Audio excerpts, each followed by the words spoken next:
नमस्कार साथियों, मैं हूं एडवोकेट कुलदीप सिंह। दोस्तों, अगर आपके पास में ट्रांसपोर्टेशन के व्हीकल हैं तो आपको उस व्हीकल के संचालन के लिए ड्राइवर की भी आवश्यकता होती है। तो जो कंडीशंस आज मैं आपको बताऊंगा, आपको उन कंडीशंस को ध्यान में रखते हुए ड्राइवर नियुक्त करना है। और अगर आपने पहले ही ड्राइवर को नियुक्त कर लिया है तो जो आगे आपको मैं डिटेल में नियम समझाऊंगा उनको आपको आज ही पूरा कर लेना है, क्योंकि आप ट्रांसपोर्टेशन में जितना आपको गेन नहीं होगा उससे अधिक लॉस हो सकता है। क्योंकि अगर आपको जो कंडीशंस मैं डिटेल में समझाऊंगा उन कंडीशंस को आपने ध्यान में नहीं रखा और आपके वाहन का अगर अनफॉर्चुनेटली एक्सीडेंट हो गया तो ऐसे में बीमा कंपनी उसका कोई भी क्लेम नहीं देगी और वो सारा क्लेम आपको ही देना होगा। तो जितना आपने अर्न नहीं किया उससे अधिक आपको लॉस हो जाएगा। इसलिए ध्यान से आगे इस वीडियो को डिटेल में सुने, कंडीशंस को साथ में नोट करते रहें और उन कंडीशंस को आज ही फुलफिल करें ताकि आपको लॉस नहीं हो। दोस्तों, आपको एक बात की जानकारी तो बहुत अच्छे से है कि कोई भी वाहन, फिर चाहे वो छोटा हो या फिर बड़ा, कोई निजी वाहन हो या फिर ट्रांसपोर्ट का वाहन, सभी को सार्वजनिक स्थान पर चलाने के लिए एक वैध मीन्स वैलिड ड्राइविंग लाइसेंस की ज़रूरत होती है। और समय समय पर उस ड्राइविंग लाइसेंस को रिन्यू मीन्स नवीनीकरण भी करवाना होता है, क्योंकि लाइसेंस एक पर्टिकुलर टाइम के लिए दिया जाता है और उस पर्टिकुलर टाइम के बाद में आपको फिर से वहीं पर जाकर के उसको रिन्यू करवाना होता है। दोस्तों, इसके अलावा ट्रांसपोर्टेशन के जितने भी व्हीकल होते हैं, फिर चाहे वो बस हो, ट्रक हो या फिर कोई अन्य वाहन हो, उन पर वाहन मालिक के द्वारा ड्राइवर रखा जाता है और ड्राइवर वाहन मालिक के विश्वास का व्यक्ति होता है और उसके पास में एक वैध मीन्स वैलिड ड्राइविंग लाइसेंस होता है। दोस्तों, वैध ड्राइविंग लाइसेंस का मतलब सही और कानूनी रूप से सही जानकारी उपलब्ध करवाकर बनवाया गया लाइसेंस है जिसकी वैधता जारी हो। मोटर व्हीकल एक्ट 1988 की धारा 5 में यह बताया गया है कि वाहन मालिक को उस व्यक्ति को अपना वाहन नहीं सौंपना चाहिए जो मोटर व्हीकल एक्ट की धारा 3 व 4 में बताए गए नियमों को पूरा नहीं करता हो। तो अब सवाल ये खड़ा होता है कि मोटर व्हीकल एक्ट की धारा 3 व 4 में कौन कौन से नियम बताए गए हैं। धारा 3 ये कहती है कि अगर कोई भी व्यक्ति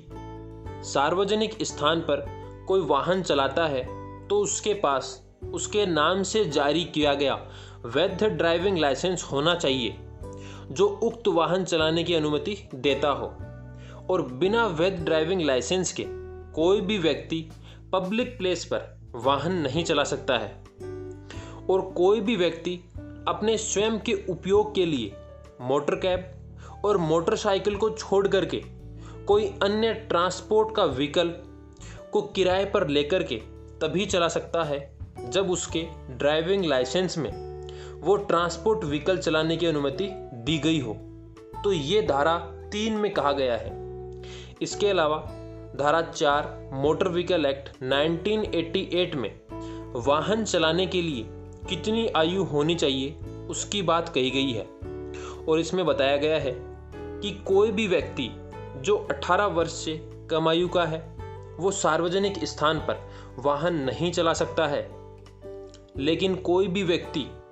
जिसने 16 वर्ष की आयु कंप्लीट कर ली हो तो वो पर्सन 50 सीसी के इंजन तक का वाहन सार्वजनिक स्थान पर चला सकता है। 50 सीसी मतलब वो बाइक भी नहीं चला सकता, उससे भी कम जो लाइट व्हीकल आते हैं, बहुत ही कम, जो फिर हो सकता है कि बैटरी से चलने वाले वाहन हो, केवल वो ही चला सकता है। इसके अलावा कोई भी व्यक्ति जिसने 20 वर्ष की आयु पूरी कर ली हो तो उसके पश्चात ही ऐसा व्यक्ति सार्वजनिक स्थान पर ट्रांसपोर्ट व्हीकल चला सकता है। लेकिन धारा 18 में कुछ नियम बताए गए हैं उनके अधीन रहते हुए। दोस्तों, धारा 18 में कुछ नियम बताए गए हैं जिसमें बताया गया है कि सेंट्रल गवर्नमेंट के द्वारा अपने स्वयं के वाहन चलवाने के लिए मीन्स जो गवर्नमेंट के व्हीकल होते हैं उनको चलवाने के लिए ड्राइविंग लाइसेंस दिया जाता है। तो उसके कुछ नियम हैं, उनको ध्यान में रखते हुए ही इसके अंदर बताया गया है। इसके अलावा कोई भी व्यक्ति अगर किसी वर्ग के वाहन को चलाने के लिए अगर योग्य नहीं हो, तब तक उस पर्सन को ड्राइविंग लाइसेंस नहीं दिया जाएगा ऐसा वर्ग का वाहन चलाने के लिए, फिर चाहे उस पर्सन ने पहले ही अप्लाई क्यों ना कर दिया हो। जैसे कि 20 वर्ष की आयु से पहले कोई भी पर्सन ट्रांसपोर्ट का व्हीकल नहीं चला सकता है और उसे ऐसा कोई भी ड्राइविंग लाइसेंस नहीं दिया जाएगा जिससे वो ट्रांसपोर्ट का व्हीकल चला सकता हो। तो फिर अगर किसी पर्सन ने 20 वर्ष से कम की आयु में ही ट्रांसपोर्ट के व्हीकल के लिए वैध ड्राइविंग लाइसेंस के लिए अगर अप्लाई कर दिया है, तो भी उसे वो ड्राइविंग लाइसेंस नहीं दिया जाएगा, क्योंकि जिस वर्ग के लिए मीन्स जिस क्लास के व्हीकल के लिए उसने ड्राइविंग लाइसेंस के लिए अप्लाई किया है उसके लिए वो योग्य भी होना चाहिए। उसके बाद में ही ऐसे पर्सन को वो ड्राइविंग लाइसेंस दिया जाएगा। अब धारा 3, 4, 5 में जो कंडीशंस मैंने आपको बताई हैं उनको अगर किसी वाहन मालिक के द्वारा ध्यान में नहीं रखा जाए और ऐसे किसी व्यक्ति जिसके पास वैध ड्राइविंग लाइसेंस नहीं हो या फिर गलत तरीके से ड्राइविंग लाइसेंस बनवाया गया हो या फिर ड्राइविंग लाइसेंस की वैधता समाप्त हो गई हो और उसे रिन्यू नहीं करवाया गया हो, ऐसे अगर किसी व्यक्ति को वाहन सौंप दिया जाए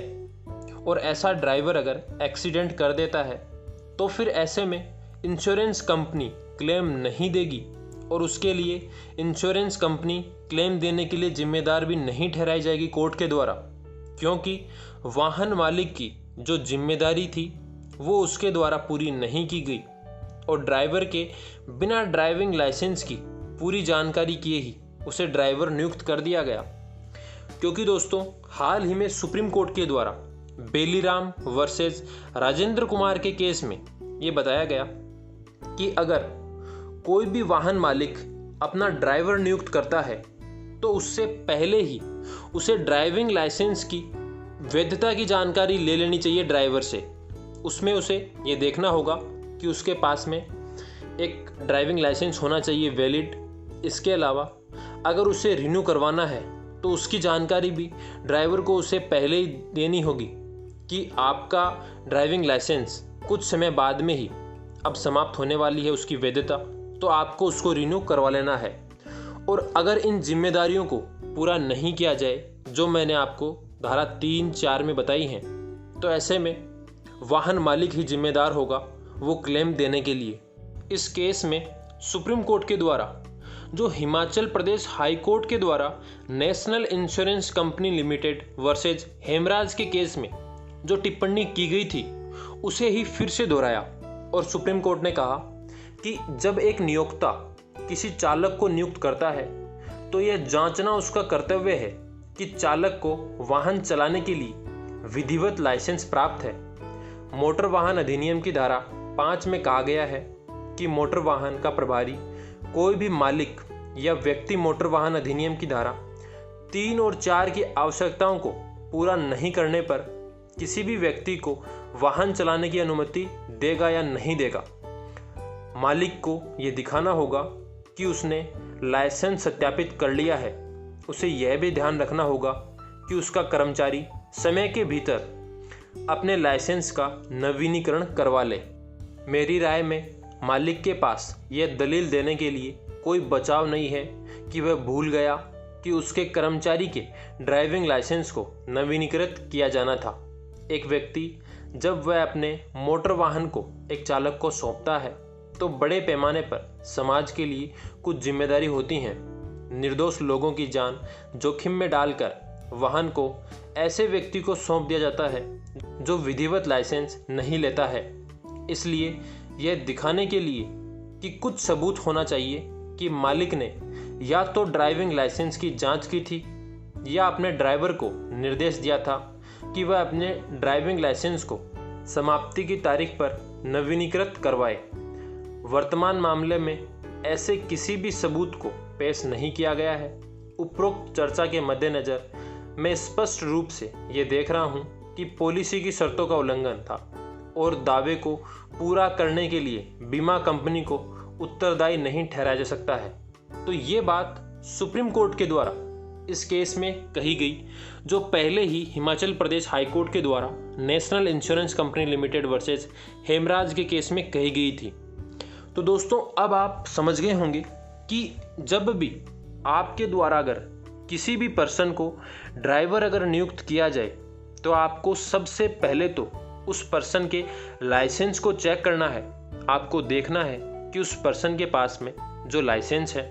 वो सही तरीके से लिया गया है, वो वैलिड लाइसेंस है, उसके अंदर वैधता भी है। अगर वो वैध लाइसेंस नहीं है, मीन्स उसकी समयावधि अगर समाप्त हो चुकी है, तो उसको रिन्यू करवाने के लिए आपको आदेश देने हैं और रिन्यू होने के बाद में ही ऐसा पर्सन आपके वाहन को अगर चलाए तो वो आपके लिए बेटर है। तो दोस्तों ये कुछ कंडीशंस थी जो मुझे आपको बतानी थी। आई होप आप अच्छे से समझ गए होंगे। और अब अगर आपके द्वारा अभी तक अपने ड्राइवर के लाइसेंस की जांच नहीं की गई है तो वो आप आज ही करेंगे, क्योंकि अगर आपके द्वारा इन कंडीशंस को फुलफिल नहीं किया गया तो फिर ऐसे में आपको काफ़ी अधिक लॉस हो सकता है।